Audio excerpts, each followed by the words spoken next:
രാവിലെ ബ്രേക്ക്ഫാസ്റ്റിന് മുട്ടക്കറി ആയാലോ. അപ്പോൾ എണ്ണ ഒഴിച്ച് കടുക് പൊട്ടിച്ചു.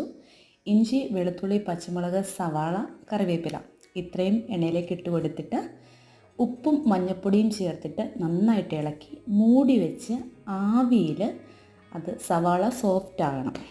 നമ്മുടെ മുട്ട പുഴുങ്ങി വെച്ചിട്ടുണ്ട്. ഈ റെഡ് കളറുള്ള മുട്ടയുണ്ടല്ലോ, അതിൻ്റെ തോല് പൊളിഞ്ഞ് വരാനായിട്ട് നമ്മൾ ഐസ് വാട്ടറിലേക്ക് ഇടണം കേട്ടോ. അപ്പം നമ്മുടെ സവാള വഴഞ്ഞു വന്നപ്പം ഞാൻ ചേർക്കുന്ന മസാല, മീറ്റ് മസാല, കുരുമുളക് പൊടി, മുളക് പൊടി ഇത്രയാണ് കേട്ടോ.